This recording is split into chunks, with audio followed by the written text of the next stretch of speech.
web development.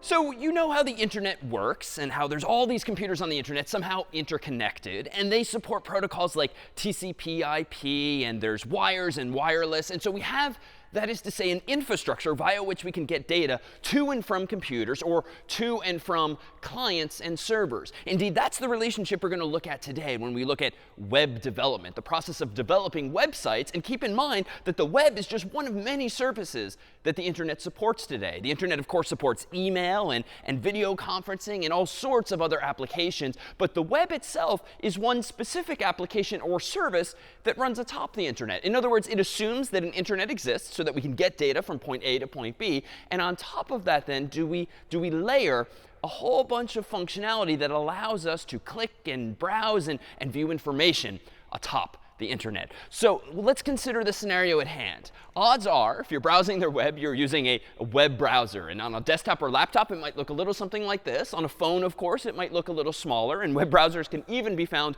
on home console, gaming consoles, and the like these days. But we'll assume that the essence of a web browser is something like this. Atop the browser is a space to type in an address or a URL or uniform resource locator. And that's generally something that starts with http:// or https:// and then the address or the domain name of a website that you want to visit. And odds are there's a back button, maybe a forward button, a reload button, and a few other features as well. But what are you doing when you type in something like example.com or google.com or facebook.com or any number of other domain names into a web browser? Well, you're sending a request from your computer, be it a laptop, desktop, or phone, from your device to some remote server, point B, so to speak. And that server's purpose in life is to look at your request, so to speak, figure out what it is you want, and then respond to that request accordingly. Recall, in fact, when we've sent requests on the internet for cats like this one here, we sent some kind of request in a virtual envelope, if you will. And on the outside of that envelope was the address of the server, but not the domain name like google.com, but rather the IP address and a port number, a TCP port number, and then my return IP address as well. And so inside of that envelope is some kind of request for a very specific resource like a cat. And then in the envelope that comes back from the server, from, for instance, Google Images, is going to be the cat itself in the form of maybe 1 or 2 or 3 or more packets, if everything has been fragmented and sequenced. But what specifically is inside of this envelope, and where is it coming from? Well, what is a web server? Well, a server is just a device that looks a little something like this. Odds are you don't have one of these in your home. Odds are if you have a computer at home or at work, it's a more traditional laptop or desktop. But this, too, is a computer. This is a server. It just happens to be kind of flat. It's what's called a rack server. And a rack server is just a server that has a CPU and a motherboard and RAM and hard drives and other devices as well. And it just tends to be kind of squished down into either a 1.5-inch height or maybe a 3-inch height or some other multiple, typically, of 1.5 inches. And it just slides into, literally, a rack. And this is so that system administrators and companies more generally can squeeze a lot of these servers into one small footprint. So you just stack one on top of the other like trays in a cafeteria. And behind, on the back of these servers, are all sorts of ports into which you can connect wires and cables that can interconnect all of these devices. Indeed, if your company is running a web server, odds are it doesn't have just one of these. Odds are it has one of many of these inside of a data center or some kind of, perhaps more likely, a wiring closet where you actually keep your devices. But this might be a particularly clean and fancy version. And behind each of these doors is tens of, if not dozens of servers, depending on their actual size. So that's what a web server actually is. But what is it that you're sending to any one of these web servers? Well, you're sending a request inside of this envelope. And you're sending a request very specifically for whatever resource it is you care about. Maybe it's today's news. Maybe it's some search results. Maybe it is, in fact, that cat. And the language in which this request is written inside of this envelope is going to be in what's called HTTP, Hypertext Transfer Protocol. And this transfer protocol is really just a set of conventions, recall, that mandate how a computer speaks to another computer when it wants to request information off of the World Wide Web. Meanwhile, if I want to request a cat specifically, my request might instead look like this, where I'm getting /cat.jpg, if that's indeed the name of the file name. And by the way, I speak HTTP version 1.1. So that's what's in the request that I send to the server. What is it that comes back from the server? Well, odds are it contains a bunch of text and then the actual response of the message that I requested. So specifically, inside of the envelope that, say, comes back from Google, if I'm requesting that particular image, is going to be a message that hopefully says http/1.1, which is just a reiteration of the language or the protocol being spoken, 200 OK, where 200 means literally everything is OK. Here is satisfaction of your particular request. So we actually never really see this message because it's inside of this envelope, or kind of written on the inside in what are called HTTP headers, little lines of text that the server adds to its envelope that's coming back to you that contains information like this so that the browser knows whether to show the remaining contents of the envelope or to actually display some kind of error message. In fact, there's a whole bunch of these so-called HTTP status codes that indicate whether the envelope you're getting back from a web server is indeed a successful response. 200 OK is one you most never really see because it means all is well. And so instead, you would actually see the cat or your search results or something else on the screen. But you might also see a status code, or at least your browser might, that's number 301 or 302. And these indicate that your browser should actually redirect you to some other URL. And we'll see that in a bit. You might see 304, which means not modified. This is actually a clever mechanism whereby a web server, to save time and save bandwidth, bytes, it can actually respond to your request for that cat and say, David, you requested this cat just a little bit ago. The cat has not been modified. I'm not going to waste time sending it to you again. You should check your cache. In other words, browsers will very often cache files, keep copies of them after you've requested them. So if you revisit that same web page, they don't have to waste time and bytes actually re-requesting them. And so the server can indicate, you don't need to re-request this file. It's not, in fact, been modified.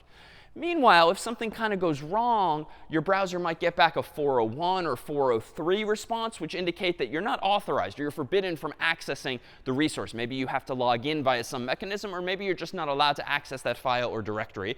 Now, odds are there's at least one on this list that all of us have seen all too often. 404 not found. If you've ever wondered why your browser sometimes tells you this fairly cryptic number, 404, that's just because the folks who designed HTTP, this protocol, decided some time ago that the number 404, if a server sends it to a browser, is like a numeric code that just says, whatever you requested is not found. So I would get back that number inside of that envelope if cat.jpg did not exist on the server and therefore could not be found. Finally, perhaps the worst of these is 500 internal server error. This is not your fault. So if you ever see this, it's not something you did. It's something the programmer of the website did because he or she did not, in fact, implement the website correctly. Now, there's any number of other responses that you might see, some of them even a little more low level than these. But those in the world who are programming or using APIs, application programming interfaces, might actually see more status codes than these. But these are perhaps the most common user-facing ones that you and I might see when visiting a website. So what else is inside of this envelope? In addition to those so-called HTTP headers, those numeric codes with a few words that indicate exactly what the status of this envelope is, what else ideally should be inside of this envelope? Well, if it's a cat, like cat.jpg, it will literally be the bytes composing that JPEG, a whole bunch of zeros and ones that can be opened in a browser or Photoshop or some other graphics program. But if it's a request initially for a web page, like Google's homepage or CNN.com or your Facebook news feed or even your Gmail inbox, where you actually expect to see not just one thing, but many things, a lot of text, a lot of graphics, that is a more proper web page, well, how is it that the web server goes about fitting all of that information in here? Well, it turns out what's typically inside of these responses below the HTTP status code, so to speak, is this, a language called HTML. And HTML, or hypertext markup language, isn't a programming language because it doesn't give us the ability to command the computer to do things. It doesn't have what it's called control flow, like loops and conditions and variables and other such things. It rather is a markup language in that literal sense, whereby you can mark up data, information in your web page, and tell the browser really how to display it, how to structure it, how to format it. So it's kind of like a formatting language, not a programming language. And here is perhaps the simplest web page that you might write in this language called HTML. And even if you've never seen this before, odds are your eyes can notice some patterns. I see a whole bunch of angled brackets, as they're called. I see a whole bunch of closed angled brackets. I see a lot of symmetry, like I see 2 mentions of HTML, 2 mentions of head, 2 mentions of body, plus this thing up here as well. And I also see the repeated phrase, hello world. So if you want to guess, you'd be right in thinking maybe this is a web page that quite simply says to the user, hello world. Now, why actually is that? Well, it turns out that a web page does follow this exact same standard format. If you want to make a website for users or customers on the World Wide Web, what does that mean you have to do? Well, you have to actually implement the website by writing HTML like this. And you can use most any program for this. On Windows, you can use Notepad. On Mac OS, you can use TextEdit. But the reality is those programs aren't really designed for making web pages. So there's fancier programs still. You can use programs like Atom or Sublime Text, which are more sophisticated text editors. And there's even more fancy programs that even hide a lot of these details from you and just let you click and drag and drop and create HTML without actually understanding it. But our goal here is to indeed understand this underlying language. But at the end of the day, it's just text. So long as you have a program, even Microsoft Word, can you start to make web pages. Now, you wouldn't use Microsoft Word necessarily, since it's going to save it typically in the wrong format. But the point is, all you need is a computer with a keyboard and some way of typing out text. Now, let's consider what's going on here. Notice the symmetry. I start the document, first of all, with this, document type declaration, which is just kind of something you should copy and paste for now. And it just indicates, hey, browser, here comes a web page written in HTML version 5, aka HTML5, which is the latest version of this particular language. Then below that is one of these open brackets, as we'll call them, the word HTML, hypertext markup language, then a space, then lang equals quote unquote en. What is that? Well, this is just an indication to the browser that the language, the human language in which this page is going to be written is going to be en, which is a universal code for English. And there's 2-character or even 3-character codes for every spoken language in the world. Now, here, notice is open bracket head, close bracket. And then what I'll call the opposite of this, open bracket slash head, close bracket. And so here's the first instance of some symmetry.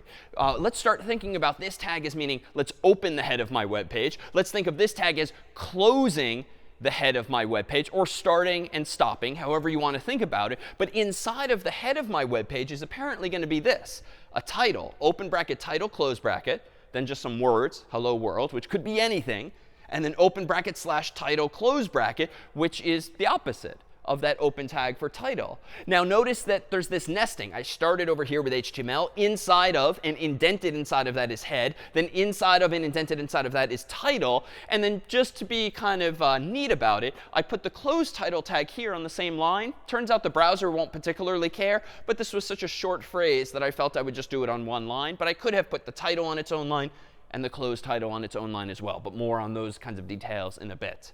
And then that's it for the head. Now I encounter the so-called body of my page, close body, inside of which is hello world, with this, again, some indentation. And then lastly, close HTML. So notice the symmetry happens in the opposite order when you're closing the tags. The first tag I opened, so to speak, is the last tag I closed. And again, notice the symmetry. I don't just do one after the other.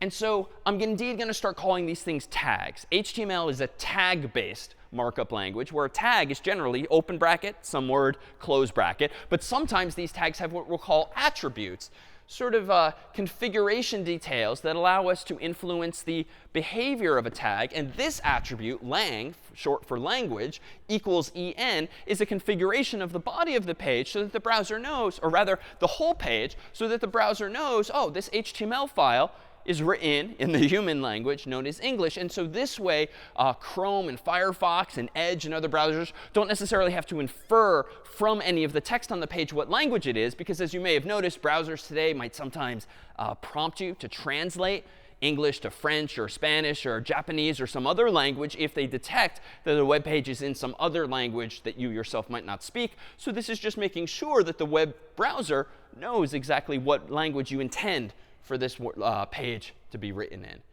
So that's it.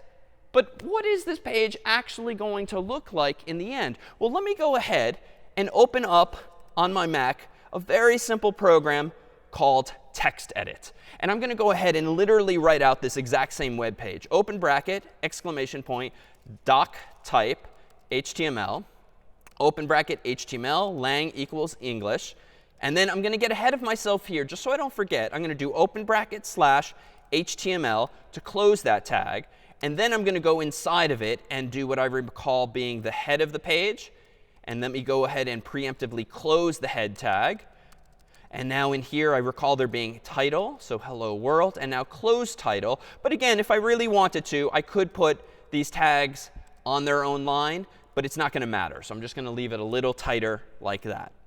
Now below the head of my page was what? The body. So I'm going to go ahead and open the body of my page, close the body of my page, and then just redundantly put hello world, the sort of standard go-to message. So that's it. All I did was open up a text editor on my computer. TextEdit on a Mac could be notepad.exe on Windows or any number of other programs. I haven't yet saved it, but the point is that this shall be a web page. I just need to save it. So let me go ahead to File, Save. Let me go ahead and save it onto my desktop, for instance, as hello. And notice on a Mac at least, TextEdit is presumptuously trying to save it as text because that's all it is. But I'm going to go ahead and override that to .html. Also common is .htm, but more common is .html. And I'm going to go ahead now and save the file. Now, TextEdit is going to be a little obnoxious and say, you have used the extension .html at the end of the name. The standard extension is .txt. Well, here's where, after taking a course like this, you should know better than the computer. And even though Apple's trying to help coax you toward a more common solution, nope, we want to use HTML. Now, odds are Notepad on Windows won't prompt you in the same way. But the point is that you understand better, hopefully now, what it is we're trying to do, because you do want to save this as a web page. And it turns out that the standard file extension to use for a web page is indeed going to be .html. And now all I'm going to go and do is take a look at my desktop where I saved this file. And indeed, there is a file called hello.html. I'm going to go ahead and double click it. And voila, the most uninteresting web page you can imagine. In fact, let's zoom in on this just so we can see exactly what's going on. And there's a few things of note.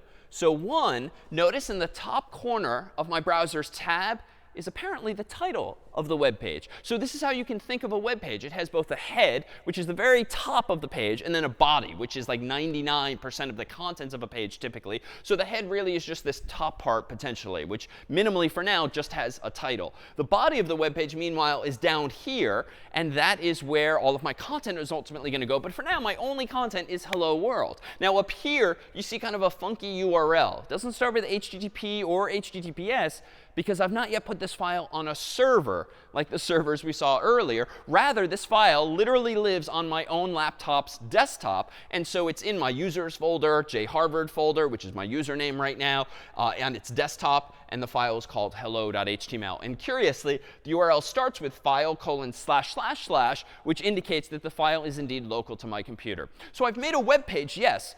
But I haven't put it on a web server. So no one else on the internet could actually access this web page unless they physically walk over to my Mac here and pull up this file. But that's OK, because there do exist web hosts, as they're called. And we can certainly go, if we want, and buy our own domain name ultimately and drag and drop these files into some server elsewhere in the world. But for now, we'll focus on just web development on a local computer and actually writing the code that drives them.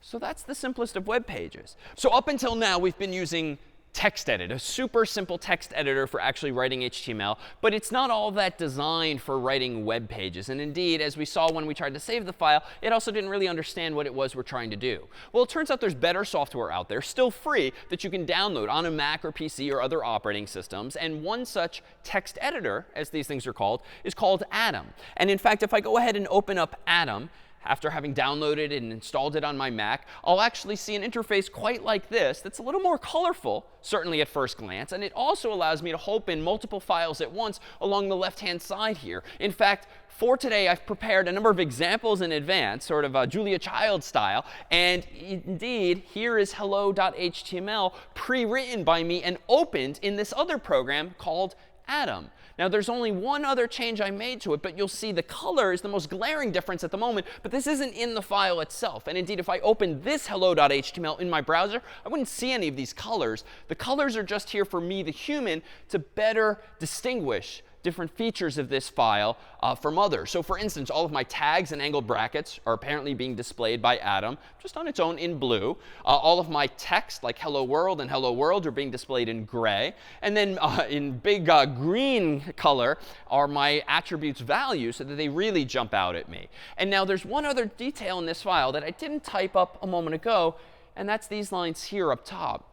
Well, it turns out that HTML supports not just tags that we've been using to structure the page, it also supports what are called comments. And if you write open bracket, exclamation point, dash, dash, and then some words, and then the opposite of that, which isn't really the opposite because we're missing the exclamation point, but dash, dash, angled bracket, you can actually put in your web page a comment like this. Says hello to the World Wide Web. And this is really just meant for you later on. If you forget what this file is for, there is a sentence reminding you. But more commonly is it used for colleagues you might have or other people who might look at your code, your HTML code, so that they too know what you intend for this web page to do without their having to read through all of the actual code itself. So this file would open up identically in a browser, but of course it doesn't really do anything of interest. All it does is display hello world. And the whole web is about linking and clicking and nowadays dragging and going all over the World Wide Web. How do we take a step toward that kind of dynamism? Well, let me go ahead and do this. Let me go ahead and create a new file. And as before, I'm going to start this file with doctype HTML, open bracket HTML, close HTML. Let me have the head of the web page, and then close the head of my web page. And then my title, which this time, and notice, among Atom's features, like a lot of text editors like it, is to actually try to help you finish your thought. And here it's prompting me, do you mean title? And indeed, yes. And I can let it auto-complete a lot of the words I'm going to type. But for now, I'm going to do hello, comma, world, close title, and indeed let it finish my thought for me. Now down here, recall, is the body of my web page. And I'm going to go ahead and close the body of my web page. And a moment ago, recall, we had hello world. But this shall be our first example involving links. So I'm going to retitle this. I don't want this page to say hello world. I want it quite simply to say link. Well, not all that interesting, but the interesting part's going to be down here. Suppose that I'm making a web page, maybe for Harvard, for their homepage, and I want to invite the users to visit Harvard on the web. I might say something like visit Harvard on the web. Period. Now, of course, this is not all that interesting because, indeed, if I open this file in a browser, I will just see this, visit Harvard on the web.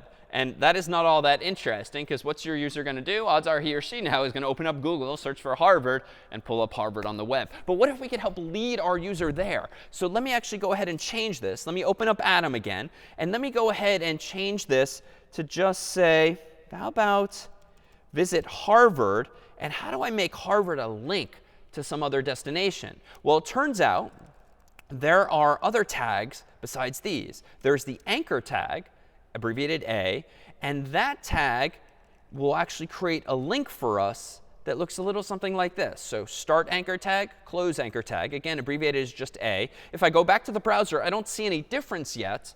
Indeed, it still just says visit Harvard on the web, but that's because I've changed and saved the file, but I've not reloaded the browser. So if I go ahead in Chrome here and click reload, and any browser that you might use similarly has a reload button somewhere, and click reload, indeed the page has now changed to match my text file.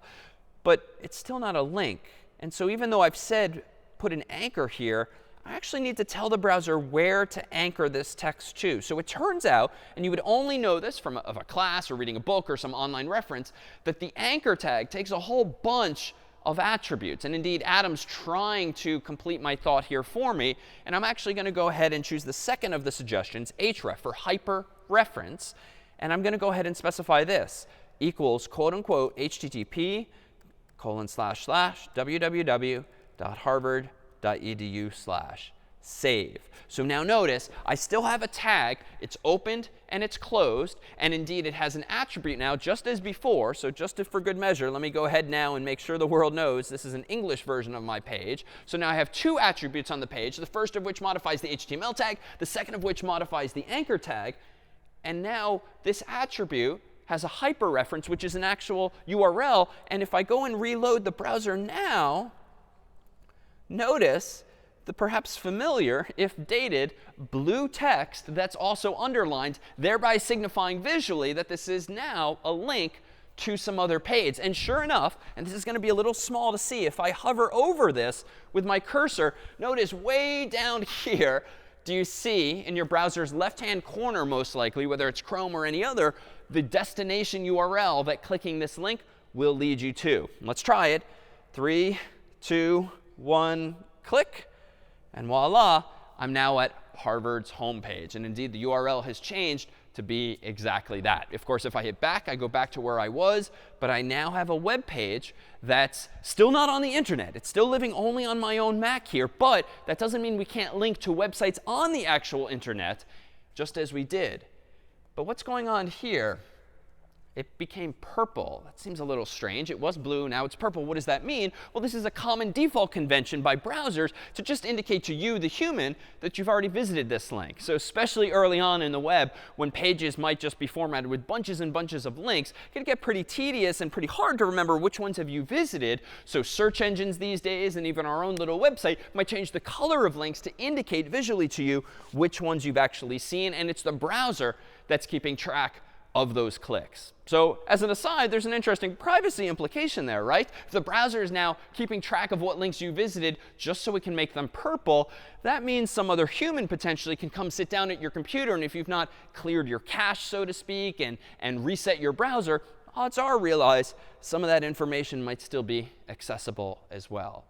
Let's open another example, and rather than type this one out from scratch, let me go ahead and just open up image.html, an example I've put together here in advance. Now notice at the top, there's kind of a spoiler. This is Grumpy Cat. And more academically, this demonstrates images. So indeed, the web is filled with images on web pages, not just text, certainly. So what do you notice that's different here with this example? The comment up top is certainly different. But the HTML tag seems the same. The head is the same. The title's a little different. It just says image, but that's not really that interesting. But there's two new things in the body.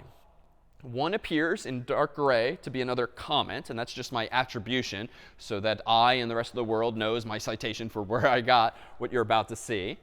And now notice below that this image tag, open bracket img. So again, the authors of the web were pretty succinct early on. So just like we have A for anchor, we have img for image. You don't want to spell the whole thing out, but you can still say image, open bracket image. Alt equals grumpy cat. More on that in a moment. Source equals cat.jpg. And then notice this curiosity, slash close bracket.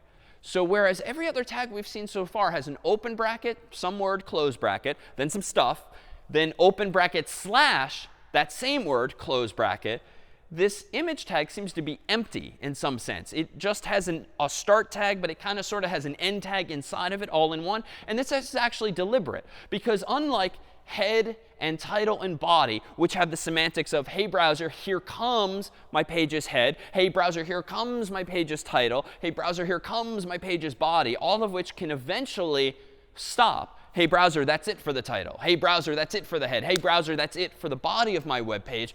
Images are kind of there or not there. It's not like you can say, hey, browser, here comes an image. It's just going to be there all at once or not at all. There's no notion really of starting and stopping as there is with these other tags, which might contain multiple pieces of information or multiple words or multiple characters. So we're going to go ahead and, just for good measure, close that image tag, even though it's not strictly necessary, by putting the slash inside of the open tag. Now you can perhaps guess that this is going to embed ultimately a cat whose file name is cat.jpg, and that happens to be a file that I downloaded in advance from this URL here, and then put it in the same folder as this file, image.html, just by dragging it on my hard drive to where I intend for it to be. In HTML, I'm specifying now that the source of this image src, short for source, is going to be that file name, cat.jpg. If that cat lived elsewhere, I could put the name of the folder it's in or folders that it's in. If it's on the web itself, I could put http:// something and actually give a full path to it. But I made a copy of this cat, put it in my same folder, so I can just describe it by its name. Alt, meanwhile, is a good thing for accessibility, because for folks who might be visiting a web page can't physically see the cat for lack of sight, they can at least, using technology like screen readers, which will actually read to them the words on a page, we can describe to them an alternative version of this image that is literally grumpy cat, so that that software can recite to them verbally grumpy cat, so that even though they too will be disappointed in what they're seeing upon visiting my super simple page, they'll at least know what is there based on that alternative text. So we can have both side by side so that we know what it is we're embedding here. So spoiler, let's take a look at a grumpy cat. Let me go ahead into my folder, open up image.html, and voila, there is a very grumpy cat staring back at probably very disappointed humans. All right, so we've seen now a whole bunch of basic tags like body and HTML and head and title and so forth. We've seen A for anchor, and we've seen image or img for images as well, both of which have some requisite attributes. What else can we do in HTML? Let's go ahead and look at this example here, paragraphs.html, which has a whole bunch of seeming Latin text that I just whipped up. And notice I've got 3 paragraphs of text, all 3 of which are pretty long. And so just like a book, I've formatted things pretty nicely by hitting enter a couple of times and indenting so that it kind of reads like a chapter in a book. So again, this is paragraphs.html. But when I open this page, I actually get this really long chunk of text. And in fact, given that it's in Latin or fake Latin like text here, it's actually not clear where the paragraphs are supposed to be. But I do know there's supposed to be 3. And yet this is just one big blob of text with no line breaks actually in there. So a sanity check. It turns out that most any browser allows you to view its source code in the browser itself. You don't even need a text editor. You can't change it this way, but you can at least see it. So generally, you can right-click or control-click on a web page and choose something like View Page Source, which is going to show you the actual HTML. So let's do that. And sure enough, here is Chrome showing me the source code for this web page. And you can see the nice indentation and the line breaks, the fact that I have these gaps between lines here, actually in the file. And yet, if we look back into the browser's actual rendering of the page, all of those line breaks are being ignored. So what's going on? Well, HTML is a pretty literal language. It is only going to do what you tell it to do, or really, the browser is only going to do what HTML tells it to do. So if I've not said, hey, browser, put a paragraph here, it's not going to really know what I want, because indeed we've seen this convention of humans like me having a lot of carriage returns or new lines in files or a lot of indentation, really just to keep the page pretty printed, as I said, nicely formatted. So it's very human readable. But computers don't care how neat your code actually is. They just need to know top to bottom, left to right, what it is they need to do. Hey, browser, here comes web page. Hey, browser, here comes the head. Hey, browser, here comes the title. They just need these instructions or commands in the form of HTML tags. So it turns out that there are actually tags in HTML that allow us to address this problem. We need to be more explicit with the browser. And so indeed, what I'm going to go ahead and do here is open a paragraph tag, open bracket P, and indent that. And then I'm going to go ahead and close the paragraph, thereby signifying that's it, browser, for the paragraph. Then I'm going to go ahead and open another one and indent that block of code inside of it, really just to keep things neat. And then I'm going to go ahead and close this one. Then I'm going to go ahead and open one more, indent this final paragraph. And then down here, I'm going to go ahead and close this. And so even though the contents of the page haven't changed, I still just have those exact 3 paragraphs, and I still have some visual space between them. Now I have a more emphatic semantic command in the form of these P tags saying, hey, browser, start a paragraph, end a paragraph. Hey, browser, start a new paragraph, end the paragraph, and so forth. So if I now go back to my browser and reload this same page, now I get the 3 paragraphs that I actually intend. So on the one hand, HTML is very tolerant of white space and tabs and tab characters and the like, because that lends itself to readability of code. But of course, it complicates things in the sense that we have to be ever more careful to be super explicit with the browser to tell it what we want it to do. Now, what about formatting? I mean, my God, this page is still no more interesting than it was before. Well, let me go ahead and open up an example I did make in advance as well called headings.html. This one doesn't have quite as many words, but it does have more tags.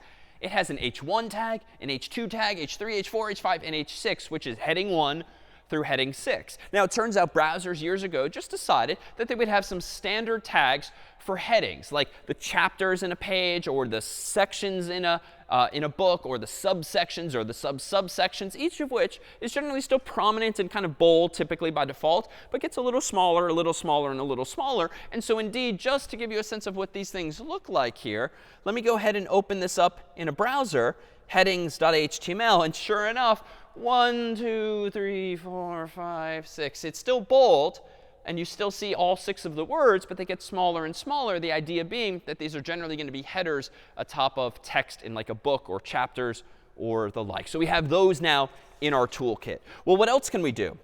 It turns out if I open up list.html, the browsers also support automated lists. So if I want an unordered list with just a whole bunch of bullets, as is convention, I can open up ul, close brackets, and then I can have a whole bunch of list items, or li tags, list item foo, bar, and baz, where foo, bar, and baz are just silly words that computer scientists tend to use when they need just a placeholder word.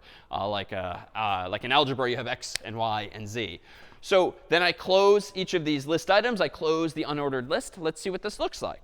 If I go ahead and open up in a browser list.html, I sure enough see foo, bar, and baz, but the browser has very nicely for me given me 3 bullets. But you know what? Unordered list kind of suggests that there should be other types of lists in the world, like ordered lists. And sure enough, if I go back into my text editor and just change ul to ol, and then resave my file, go back to the browser, reload the page, can you guess what's probably going to happen? I've gone from an unordered list to an ordered list. Let me go ahead and hit reload. Aha, the browser's taken care of the numbering for me. So just a marginally nice feature, but now one I don't have to think about because now it just does the numbering for me. All right, so what else might I do on a web page? Well, let me go ahead and open up table.html, which looks a little more overwhelming at first glance. Now, it turns out that it's pretty common on the web to lay out data tabularly with rows and columns, like a spreadsheet. Well, how do you go about doing that? Because that's seemingly such a complex layout. Well, we can have in our body a table tag, as it's called. Thankfully, another tag that actually says what it means. tr, damn it, we're back to cryptic tags. tr for table row, just more succinct than writing table row. td, table data. And then down here, close table row, close table, close table. And inside of this, a whole bunch of closed table datas as well. So what is this doing and how? Well, if you think about what a table is, it's a whole bunch of rows, one after the other, one atop the other on down. Table data is like columns, or really cells in the page. And so this says, hey, browser, here comes a table. Hey, browser, here comes the first row in the table. Hey, browser, here's some data. Hey, browser, here's some data. Hey, browser, here's some data. Hey, browser, that's it for the first row. So that's 1, 2, 3 pieces of data, or really 1, 2, 3 columns or cells in that first row. Hey, browser, here comes a second row, dot, dot, dot. Hey, browser, here comes a third row, dot, dot, dot. Hey, browser, here comes a fourth row, dot, dot, dot. And notice I was careful to make sure that each of my rows has 3 table data so that everything lines up as intended. And notice, just for fun, I put some numbers in the middle there, plus an asterisk and then a 0 and then a sharp sign. Let me go ahead and open up now table.html, and voila, you'll be very disappointed to see the simplest of telephone keypads that you might have on your home phone or cell phone these days. But it's laid out tabularly with everything neatly in rows and columns. And that's just a single number. But I could actually do something more interesting, actually have words and phrases and more complexity still. But my gosh, this is still just so underwhelming. I mean, we started off with just hello world. We ramped things up, and we gave ourselves a link to harvard.edu. And then we ramped things up further with grumpy cat. And then we kind of got into the weeds of some of these additional tags. So we have more of a vocabulary now, more tools in our toolkit. But how do we actually start to make websites a little more dynamic, where they can indeed take input from a user? Well, for this, let's first try to figure out how Google.com itself works, and then see if we can't re-implement a little bit of Google ourselves.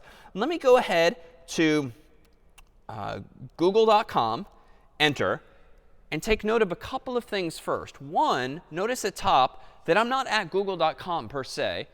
I'm at www.google.com. And yet I'm not exactly there. I'm at www.google.com via https://. But I didn't type https://. I didn't type www. I just typed google.com. So what's actually going on there? Well, it turns out that the World Wide Web does need to use fully formed URLs in order to bring you to the right place, whether it starts with HTTP, HTTPS, or even file, : //. Browsers today, though, insofar as they're pretty much used for browsing the World Wide Web, take some liberties. And so if you just type in google.com, most browsers will assume that you want HTTP : / google.com, because HTTP, again, is the protocol that your browser is going to speak with that server, as opposed to an email protocol or video conferencing or chat protocol or something else. The browser is just presumptuously, but pretty reasonably by design, assuming what protocol it is you want. Moreover, some browsers are even helpful when it comes to this prefix, www, which is still very common as the subdomain or host name for websites, so that they're not just google.com, it's www.google.com, really just for branding purposes, also for some technical purposes, for some privacy purposes, but really it's just convention for the most part for humans to start their websites with the prefix www for World Wide Web, but it's not strictly necessary. But browsers will sometimes, if google.com, for instance, didn't lead somewhere, will presumptuously prepend www for you, or the server itself will tell you, don't go to google.com, go to www.google.com. So we can actually see all of this ambiguity in practice as follows. Here I have, in this black and white window, a so-called terminal window on my Mac. And Windows and Linux and other operating systems have these too. And I'm going to run what's called the command line program, just because it's enlightening here for our purposes, called curl, which is a program that really pretends to be a browser. It pretends to, it actually does send a textual message in one of those virtual envelopes to a server. And it shows us what's coming back in raw form. So it's not a browser. There's no URL bar for me to type things into. I can only type into this black and white window. But it's going to let me send an envelope to a server and then get back a response envelope and see what's actually inside of it without actually rendering the web page. So I'm going to do this as follows. Let me go ahead and curl google.com, enter. And you'll see that the following HTML came back. And it's not even quite like what we've seen thus far. It's actually all in capital letters, which is actually a little dated right now, but this is fine. You'll notice that this is weird. Google has moved. 301 moved. But recall that 301 was one of those status codes earlier that I said does mean that the browser should revisit some other URL. And indeed, we see this document has moved to www.google.com with an HTTP : / explicit prefix. Moreover, let me do this. Let me rerun this command with a -I command line argument. This shows me not the body of the response, but rather the HTTP headers. So notice what's different. This is what ultimately is inside of the envelope that came back from Google. That's ultimately what we care about. But recall that also inside of these envelopes are one or more HTTP headers, among which are the status code, like 200 OK or 301 moved permanently, as we see here. So by rerunning this same command, curl with -I, I get to see really deep inside of the envelope like what all of these HTTP headers are too, which humans don't normally see because they're really just meant for browsers. But they do, in seeing them, help us understand what's going on. So what are the headers that are coming back in Google's envelope? Well, HTTP 1.1, 301 moved permanently. That's interesting. Google has kind of packed up and gone elsewhere. But where? To a location. So this second line is a second HTTP header that's tucked somewhere in that envelope for my browser. And it says, hey, browser, go to this URL instead. Don't just go to google.com. Go to www.google.com using HTTP. Why? Just because Google says so. Their server has been configured by Google's employees to redirect users to the URL that has the www, just because. Probably partly for marketing reasons, partly for technical reasons, but that is what the server is saying. There's other information there too. The content type of this message is text/HTML. It happens to use something called UTF-8 or Unicode in this case, a superset of ASCII. Happens to say the exact date and time that this request was sent, when the response expires. Indeed, notice Google is telling us that we can keep this response in our memory, in our computer's RAM, for like a month. And then, don't ask me this question again for a month. Google is going to just keep saying the same thing. And then there's some lower level technical, more technical HTTP headers there that we'll wave our hands at for now. But my browser might find those helpful. All right, so if Google is telling me that it literally moved permanently per the 301 status code, and its new location is this URL here, well, let's go to that URL here. Let me go ahead and start over and do curl http://www.google.com. Enter. Interesting.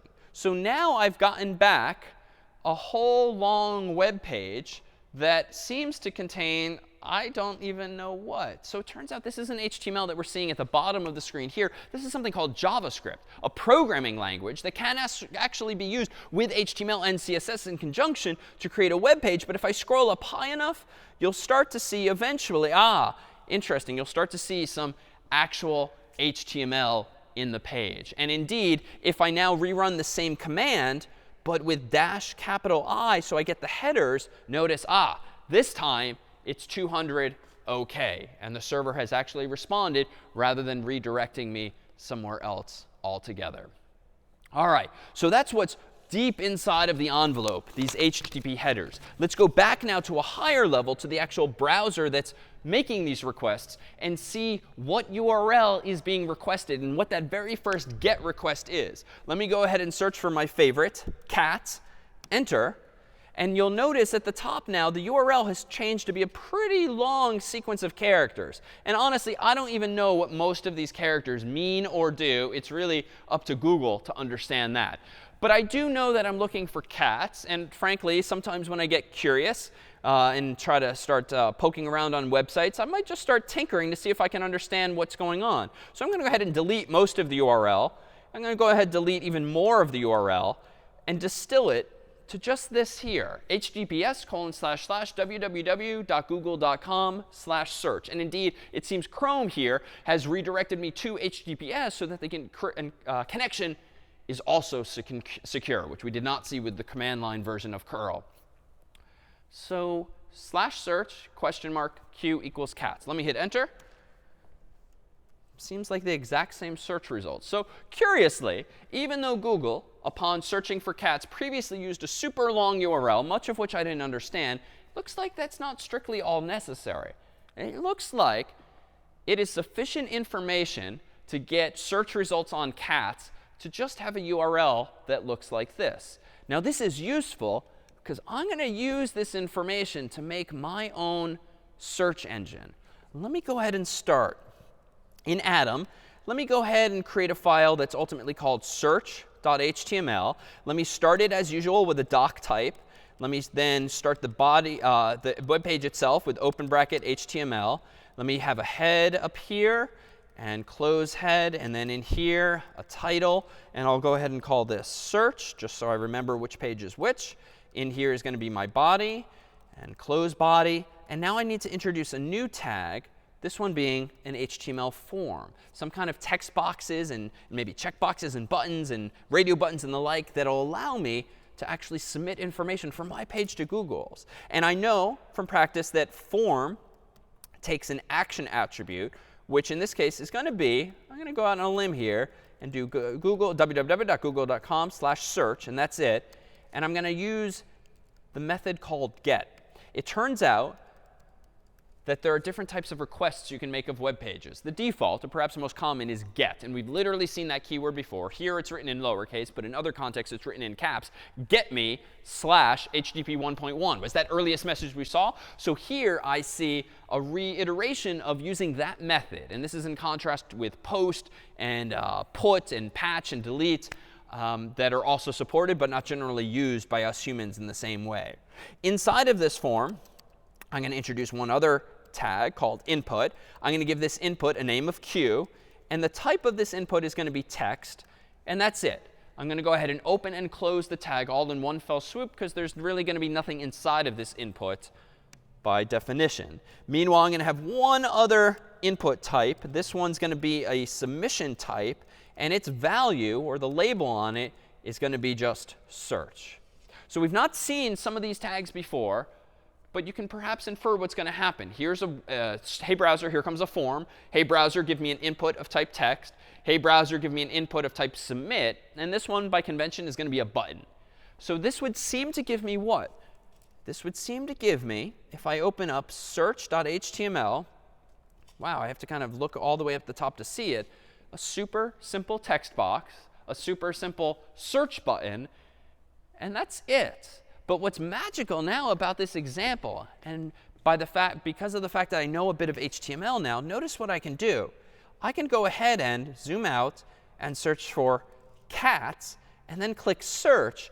And even though I've not implemented a database, let alone a web server, let alone a web search engine, notice that I can just kind of punt that detail to Google. And notice, voila, so long as I send users to Google, I can get them some cats. And lest you think this is sort of pre-canned, let me go ahead and try searching for not just cats but dogs and see if my same form works for other animals. And indeed, there is the most adorable dog that comes back as well. And notice what's happening. My web page, which is just running on my Mac, is written in HTML. It's using an HTML form with an action attribute and a specific method. And together, the browser is using that HTML form as sufficient information to assemble the URL to which it should send the user when you type into that input text box and click that submit button. Indeed, we end up at google.com/search Q equals dogs, where the question mark means, hey, browser, or rather, hey, server, here come my HTTP parameters, as they're called. These keys and values, a name like Q, a key, and a value like dog. So Q, my query, equals dogs. Turns out you can have multiple parameters. So you might see ampersand sometimes, as you might have noticed earlier that before I deleted them. But for our purposes today, we just need this one parameter. So we're not going to focus on implementing an actual search engine. For now, we'll just assume that someone else will build that for us. But let's see if we can at least make our web pages a little prettier, or at least pave the way for making our websites better designed. How to do this? Well, let me go ahead and open up css0.html. This is now the first of a final series of examples that introduce another language still. We've been focusing thus far on HTML, hypertext markup language, which is all of these tags and attributes. And that allows us to structure our web pages and literally tag information on our web pages so that we know what goes where and how to display it. But we've seen that browser's default styling is kind of lame. It's just like black and white, background and text. It's big and bold or small and bold for the headings. And it's really not all that interesting. I mean, my God, the font is like Times New Roman by default. Can't we do better? Well, you can. And indeed, with modern web development, do you have access to not just HTML, but also a language called CSS, cascading style sheets, that allow you in a web page to kind of take the styling the last mile, to take the structure from your web page and then tweak it so that it looks prettier and is laid out exactly as you want, not how the browser is laying it out by default. So how do we do this? Here is CSS0. And you'll notice a few new tags: header, main, and footer. Not to be confused with head, which is the top part of the web page. Header is just semantically the top part of the body. Main is the main part of the body. Footer is the bottommost part of the body. But we don't have to use these tags. We could use other names as well that you might find in a reference or online resource. But I have three parts to this page: a header, main, and a footer. The first of which says John Harvard. Second of which says welcome to my homepage. Last of which is my copyright symbol, just as a little footer on the page. But notice what I've done. I've added to each of those tags, header, main, and footer, a style attribute, which we've not seen before. And my style attribute has in green here a bunch of properties, as we'll call them. These properties are not technically HTML. These properties are another language altogether. Thankfully, it still looks like English, but notice the formatting. It's another key value pair paradigm. So we've seen in URLs that we have HTTP parameters like q equals search, or q equals cats, or q equals dogs. Similarly in CSS, not just HTTP, do you have this notion of keys and values, but the syntax is different. This time we're going to use colons and semicolons to separate things. So it turns out in the language called CSS, there is a property called font-size, after which we put colon, after which we put the font size we want. Turns out that CSS, this language, supports small and large and a few other words as well. Or you can literally put like 16 point, PT, or 24 px for pixels, and a few other measurement systems as well. But I'm going to go ahead and still leave it a little relative and just let the browser figure out what large is. Text-align, center is going to center the text. And I've separated these properties with semicolons. And this last one's not strictly necessary, but I put it there just in case I add any more later. Meanwhile, the main part of my web page should be medium font size, also aligned in the center. And then the footer of my web page should be small, also aligned center. So if I go ahead now and open up css0.html, let's look. All right, it's still pretty ugly, but it's getting there. It's now centered as I intend, and this font's a little bit bigger than this, So it's kind of laid out hierarchically in that way. But notice I didn't really do this in the best possible way. Looks like there's a lot of redundancy here. The font size is varying, to be sure. But what is not varying? Yeah, like text-align center, text-align center, text-align center. That's kind of lame that I've just copied and pasted that all over the place, when really I'm not leveraging the hierarchical nature of HTML here.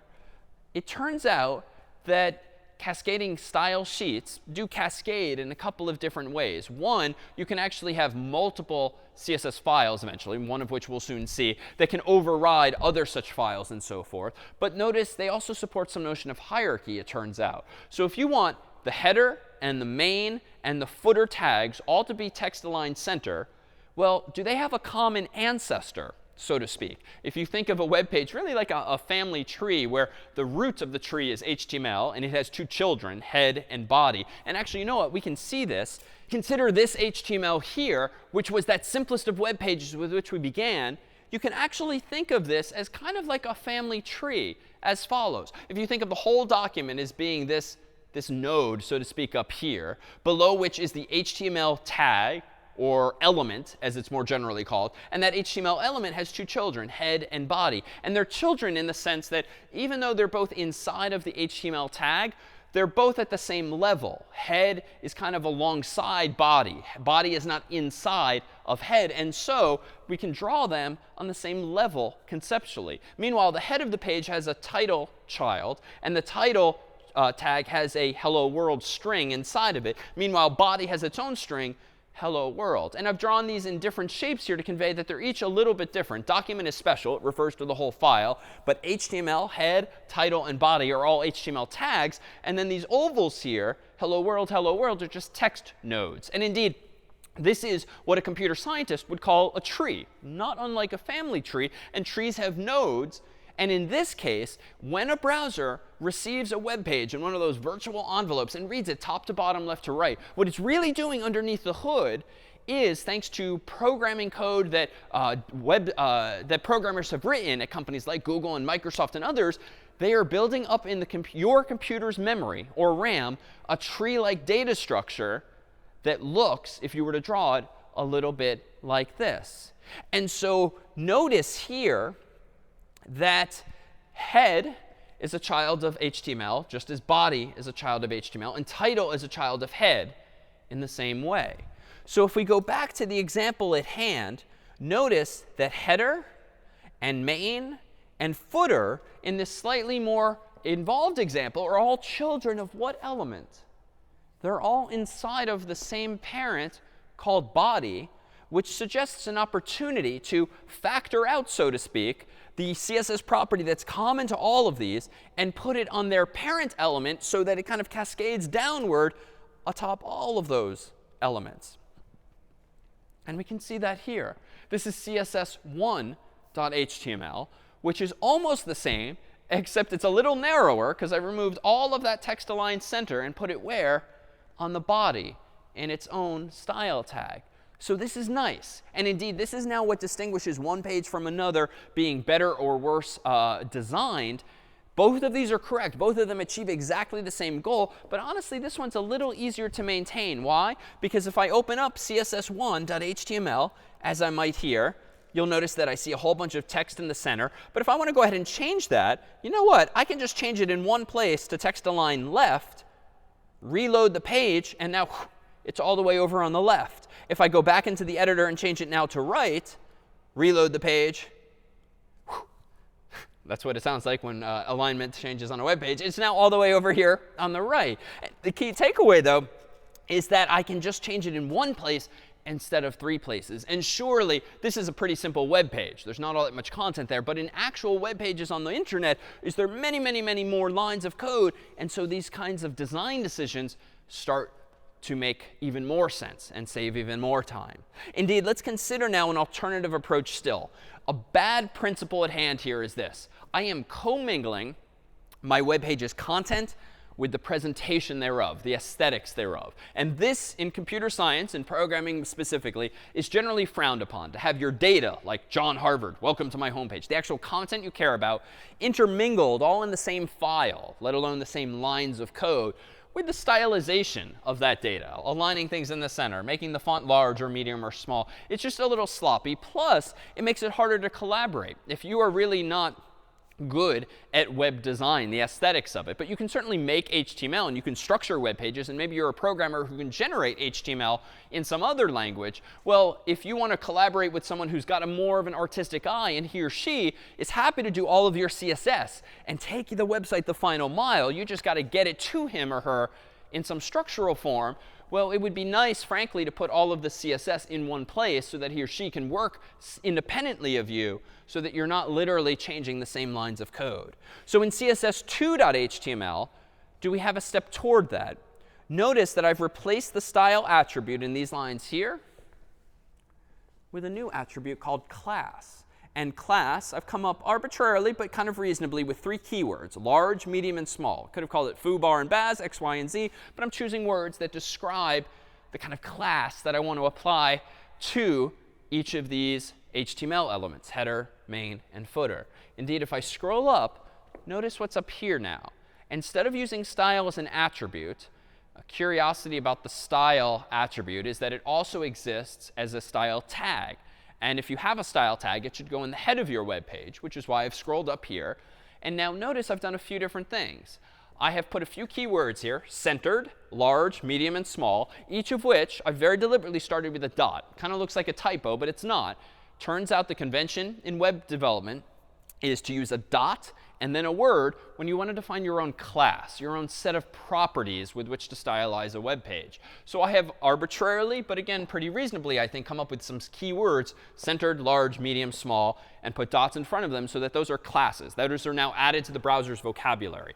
Specifically, if I use the centered class, it's going to make whatever it's applied to text align centered.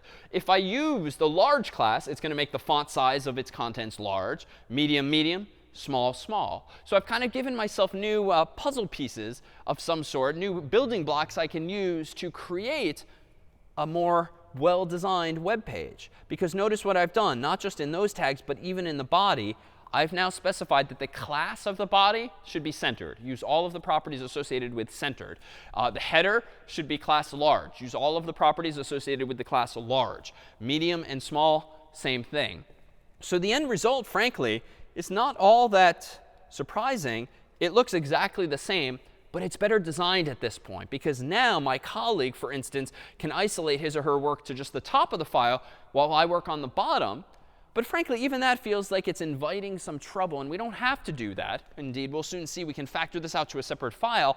But you know, this can be done even more cleanly. Let me show you css3.html. And oh my goodness, notice what's happened. Now I've really whittled down my HTML code to its essence. I'd argue this is much more readable now because it literally just says header, main, footer, with no visual distractions of style attributes at all or class attributes at all. My text in gray, John Harvard, welcome to my homepage, and so forth, really jumps out at me. And I'm just using fewer characters. So beyond the readability of it, it just took less work to write that out. But what have I done differently? Well, up at top, notice this. It turns out that while, yes, CSS and HTML do support classes, I don't technically need them in this context, right? Classes are especially useful for larger web pages where you're reusing styles and you want to give them names so that you can use them as ingredients to your own web page and maybe even share those CSS classes or ingredients with other people. But here, I really just want to text align, center the body of my page. I want to make the font size large for the header, the font size medium for main, and the font size small for footer. And so notice the absence of any periods before these words. I can also specify actual tags or elements of my web page by their name. I don't need to go to the trouble of adding classes unless that would be helpful for me. I can just distill it as this and modify the aesthetics of my web page using just those selectors, as they're called. And indeed, if I open up this css3.html, it too looks identical. But now I'm going to take it one step final and further. In css4.html, I have really pruned this file down to its essence. And notice here that there's no mention even of the style tag up in the header of my web page. Rather, in the head of my web page is only the title, as we've always seen, and also a link tag, which confusingly named has nothing to do with like blue links you might click in a web page. Those, again, are anchors, but rather link href. So the attribute is unfortunately named the exact same thing. But href css4.css, which happens to be the name of a file in the same folder, the relationship to which is that it's a style sheet. And then I'm closing that tag. So here, notice that I am specifying in the head of my web page, hey, browser, please link to this other file called css4.css with which I have a relationship that is that of style sheet. That is to say, hey, browser, my style sheet is called css4.css. And what is in that file? Literally the same thing that was in the page a moment ago. So I factored out all of those lines from my HTML file and just put them in their own, which is useful for a few reasons. One, now my colleague can go off on his or her own and focus entirely on that file. Send me somehow the latest version eventually, and we'll merge our work together. But two, if I want to use these same settings in multiple web pages, if I want to make them freely available as open source software, I can now isolate all of those properties, those aesthetics, to one file and share it with anyone else at my company or the world. I can even have different themes. In fact, if you've ever used software or WordPress or any other kind of blogging software that lets you have standard functionality with your account, but it also lets you change the aesthetics. Like maybe you have a green theme or a blue theme or a minimalist theme or a very 3D theme or any number of different aesthetic changes. Those are generally implemented in the form of just different style sheets. So a website like WordPress might have one of these if everyone has to use the same aesthetics, or two of these, or 10 of these, or any number. Or maybe they even let you make custom style sheets to configure your site or your blog to look exactly as you yourself intend. And so using CSS, can we do exactly that kind of customization? So at the end of the day, web development is really about writing code. It's code in a language called HTML, hypertext markup language, which is really about the structure of your web page. What is the head? What is the body? And what goes inside of each? But then there's CSS, cascading style sheets, that allow you to fine-tune the web page and really control the aesthetics. And I've not really made the prettiest of websites here, but it turns out now that you have these building blocks, you know what a tag is, you know what an attribute is, and you've seen some examples thereof, you're really equipped to bootstrap yourself to learning all the more about web development on your own from any number of online resources or tutorials or books, because now you just need to build out your vocabulary. You just need to know what other tags exist, what other attributes exist for those tags, and then you're off and running. Indeed, what's important ultimately is these concepts. The fact that a web page is nothing more than a text file written in CSS and HTML and maybe some JavaScript still, and that file, while most of today lived on my own Mac, could certainly be dragged and dropped or somehow uploaded to a server so that it lives not at file : / but at HTTP or HTTPS : / And in order to get my website on the internet, I just need to make sure I have one of those servers. And most of us don't go out and buy big, fancy rack servers, let alone have our own data center. Rather, we just sign up for free, or we pay someone a few dollars a month, a web host, so to speak, who does have data centers like that, who does have servers like that. And what they create for me is a username and a password, and they give me really just a folder at the end of the day into which I can put all of my files, .html, .css, .jpegs, and others, so that now I can put my work of art on the internet